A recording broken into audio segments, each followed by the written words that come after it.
Pirate Nation on X, Marathon has reached number 5 on Steam's top sellers chart after pre-orders have launched. And this was the talk of the town after Marathon Bulletin posted. Marathon is dominating PlayStation Store pre-orders with both editions in the top 10, sitting at number 2 and number 6. The hype is real. The hype is real? I mean, what other games are even coming out around that price point in the near future? I guess. I mean, it's pre-order numbers, so I don't get that excited about it. Jay Viper, Marathon's pre-sales have already dropped to number 13 globally as it can't keep any momentum on Steam.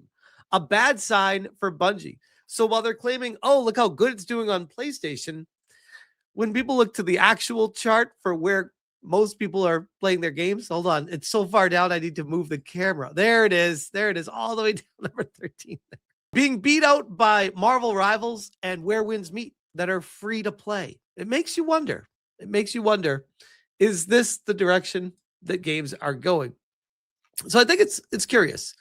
I saw Pirate Nation say, I give it 6 months before the game shuts down.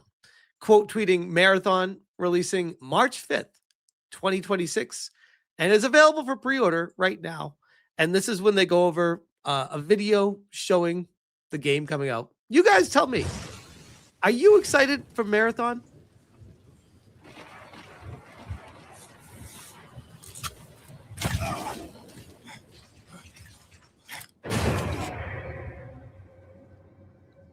That was like the slowest reaction time ever going into that room.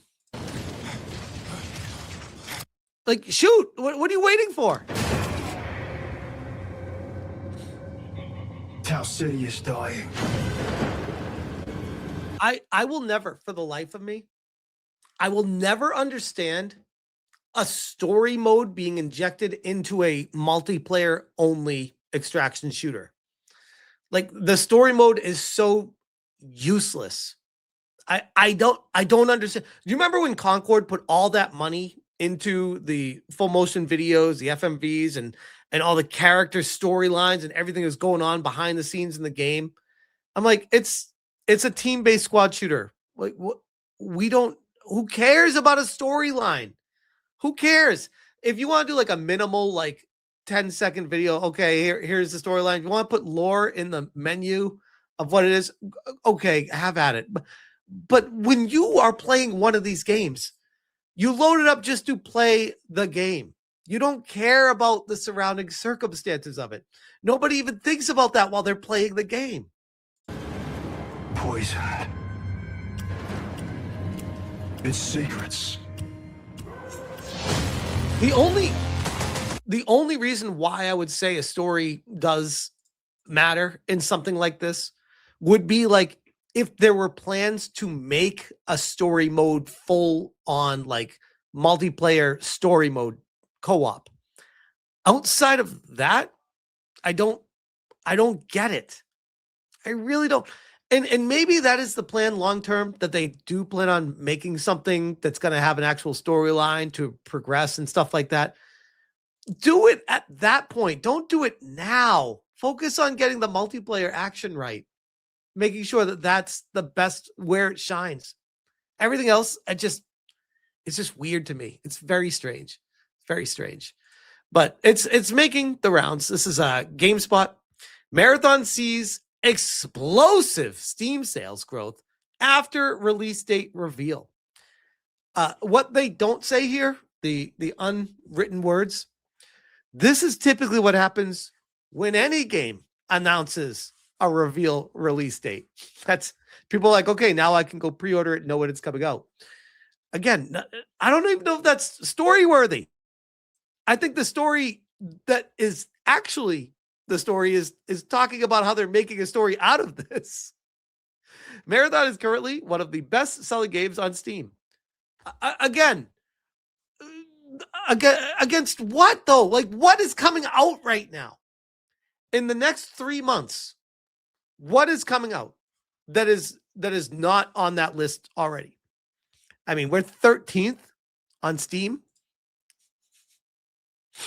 It's still being beat out by Kingdom Come Deliverance 2, which came out last year. There's Arc Raiders, of course. Dota, free, of course. But, I mean, Counter-Strike is always number one forever. I have a hard time getting caught up in the excitement for this. I really do. Following the reveal of its release date, Marathon has seen a surge of interest as PC players have begun locking in pre-orders for Bungie's sci-fi extraction shooter. At the time of writing, Marathon is the 5th best-selling game on Steam in the US and 10th globally on Steam charts. Again, as Jay Viper pointed out, it's already fallen. It's not climbing. It's falling after they announced it. Free-to-play games like Marvel Rivals and Counter-Strike 2 are ahead of it. Only natural given the low price. Nothing for those titles. And Arc Raiders is still in the top spot for now. This is a positive step forward for the game. Considering last year's controversy over alleged stolen art, it's not alleged anymore. They themselves confirmed that it was stolen. And there was a conversation with Anti-Real, the person they stole them from, and that was settled behind the scenes. And they're not explaining what the payment was or what the terms of the deals were. So again, it's not alleged anymore. It's confirmed. And the lukewarm reception since its reveal. It's also worth noting that Marathon will be available on PS5 and Xbox Series X/S at launch, but sales data for those platforms isn't currently available to gauge player interest. Well, you can see the top sellers list on PlayStation, but Marathon was originally aiming to launch in September last year, a release date that would have brought it perilously close to the mega successful Arc Raiders. That would have destroyed this game. Could you imagine if you launch it right alongside Arc Raiders and Arc Raiders took off? Oof, oof. Part of me wonders if that's why they're like, let's kick this down the road a little bit longer because Arc Raiders is doing really well. It's now scheduled for March 5th, which gives it a fairly comfortable window to make its sales mark. The Steam pre-order suggests it will launch on PC with considerable momentum, but it remains to be seen whether it'll be able to hold on to its players in a highly competitive live service games market. I would not be holding my breath. I don't think this game is going to do well at all. I've been wrong before, but I'm right a whole lot more than I'm wrong when it comes to games like this. And I would be more shocked than Kaya if this game ended up taking off like Arc Raiders. I would be the first one to be like, I was wrong. I thought that this was DOA on arrival. As of right now, I don't think there's going to be much of an audience for this. I really don't. Like, obviously, it's going to sell. Obviously, there's going to be a fan base for it. It's Bungie, for God's sakes. But long term, I don't know. I really don't. I wouldn't be holding on to any kind of confidence on that. With its release date drawing closer, Bungie has begun to lift the lid on what has been cooking for the last couple of years. The $40 game features a stacked cast of talented voice actors. Details on the various runner shells have been revealed, and the PC requirements for the stylish games aren't too high. Look, they're already trying to talk it up here.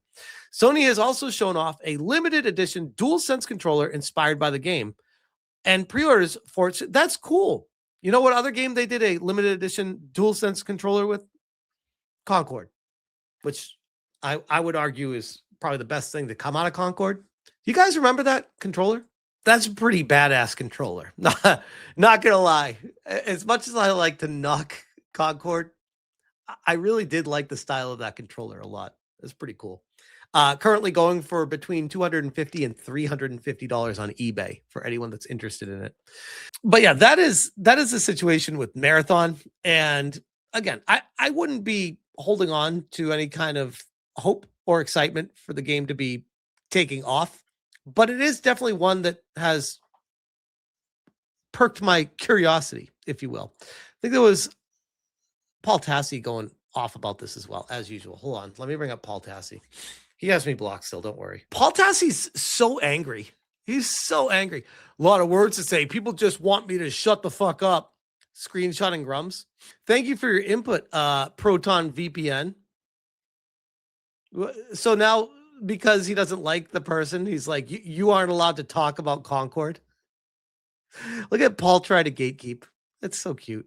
Paul Tassi, new video. Marathon gets a release date and pre-orders, but it comes at the cost of a shadow and order delay. Ooh. Wait, does Paul Tassi make YouTube videos? Dude's got 102,000 subscribers. Hey, props to you, Paul. Props to you. 102,000 subs.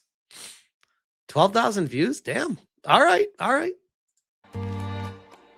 right, I'm back with another Destiny / Marathon video. These two Is it really cold in his house? are going to be linked sometimes given their association with Bungie and how one will affect the other in some ways. That is happening today, and with the Marathon release date. 2 days ago, the Marathon release date seemed to leak. I think it was via Xbox sabotage. It is March 5th. I confirmed that is true on the day. And then they were supposed to reveal it Tuesday, and then they moved it up to Martin Luther King Jr. Day because it leaked. So they were already issuing takedowns and stuff for it. So it was pretty clear it was real. So they launched it yesterday. I did actually know that it was March 5th for a while here, but sometimes you get information where it's just like, you don't want to be a dick necessarily. And so it's just sort of like, I could say that, but then it's just kind of for clout. I confirmed it on the day because it had already leaked and people were I'm not trying to be rude. What the fuck is he talking about? is it just me? I think the reason he has 102,000 subscribers, hey, no knocking the dogs. That corgi was adorable. I mean, props to showcasing the dog. I think it goes a long way. What was it me though? Like what the hell did I just watch? I didn't even know he had a YouTube channel. Fun fact. But yeah, that is Paul. He's excited for Marathon. This is the same Paul Tassi that was excited for Veilguard. Did not like Stellar Blade because Eve was too attractive, and was really excited about Concord and mad at people for laughing at Concord. So should be curious to see what he has to write about Marathon, because even if Marathon ends up being terrible, he's going to be like, here's why Marathon's actually good. Shit. But yeah, that is the situation with Marathon being on the top sellers list. I still like, I look at that like way to manipulate charts. This is something that Circana research would be envious of, this kind of manipulation. Of course it's going to reach high on the charts for a game that everyone's heard about for the past 3 years, talking up to this, from a massive company. Of course, when they announce the release date, there will be a pocket of people that all go to buy it at the same time and pre-order it at the same time. Of course, that's what happens. How sustained is that, though? Oh, it's not? It falls right off immediately? Well, that should be more concerning. That should be more concerning. But yeah, I'll be very interested to see what happens with Marathon. I feel like that's like a wild card, because typically with these kind of games, you have a good beat on what is gonna happen with it. This one, I'm like 85% sure it's going to fall on its face in about 6 months or so, or less. But there's that 15% chance where it could surprise everyone. So we'll see. But I'll leave that there. Marathon is 99 right now on Steam DB. Yikes. That's not good.